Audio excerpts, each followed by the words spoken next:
Mentioned, Prime Minister, is that you have indicated that there was an 11% increase in passengers visiting our ports in 2024 compared to 2023. And the Minister of Tourism has also said that the total visitors to the country has gone up. But the preliminary data that I have seen indicates that for stopover visitors coming through the airports, 2024 was actually a lower figure than 2023 by some I think it is 1.9%. So total passengers entering Jamaica through our airports in 2024 were 1.9% less than in 2023. And although that difference may have been made up in terms of headcount by the increase in cruise ship passengers, there's obviously a big difference between a cruise ship passenger who is a very short-term visitor who's staying on a ship and maybe taking a tour or something while they're berthed here versus a stopover visitor staying in a hotel.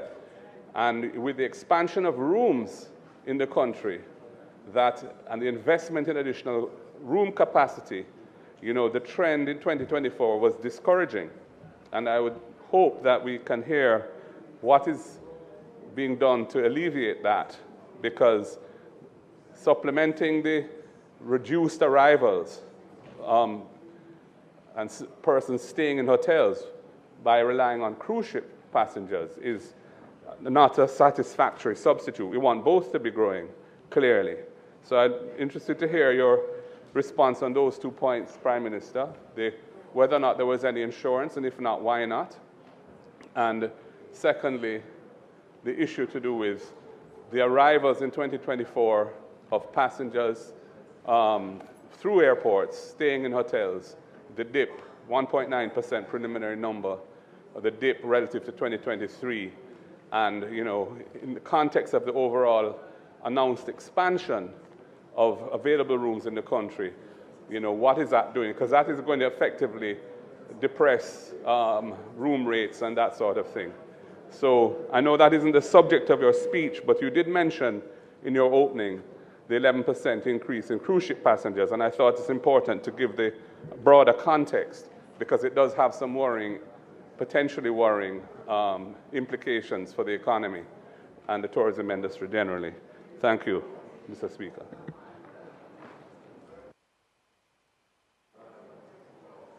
Mr. Speaker,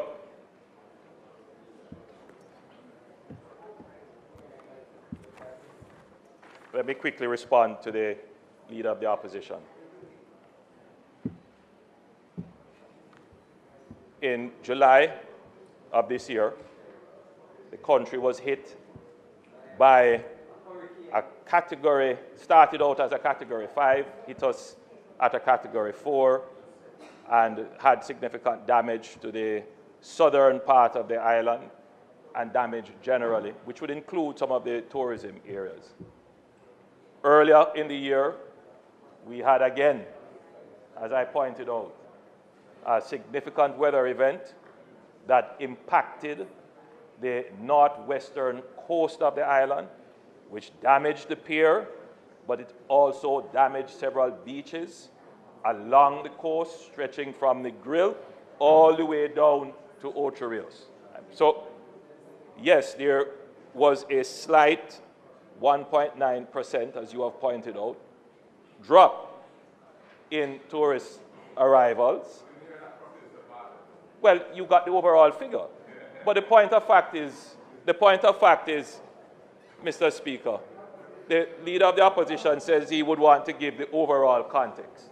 Well, the context is that our economy is affected by weather events. The same thing that the leader of opposition business stood up and said. This is the administration, Mr. Speaker, that has ensured that our economy is resilient. Not that side. They have no clue, Mr. Speaker, about what it means to be hit by an unexpected disaster absorb, and recover. We, Mr. Speaker, this administration is the administration that is responsible for building resilience in our economy. Mr. Speaker, it is not the only time that we have been hit by an unexpected event. Mr. Speaker, we were hit by the worst. Mr. Prime Minister, hello. The Prime Minister is on the floor. I'm going to ask that the loud humming noise that we are getting desist so that the Prime Minister can continue. All right?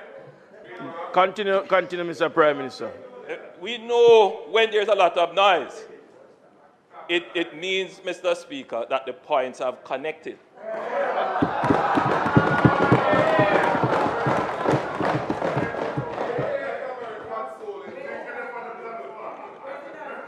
So, Mr. Speaker, I hear Sotovoshe, travel advisory.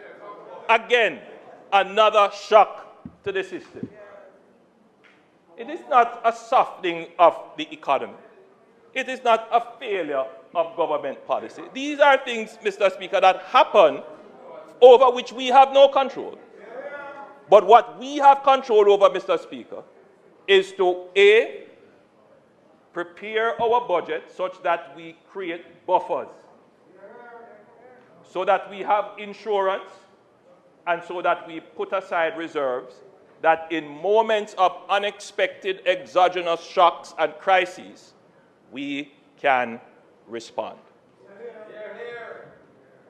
After the COVID pandemic, we had to close our tourism industry essentially, and we rebounded even better than we were before.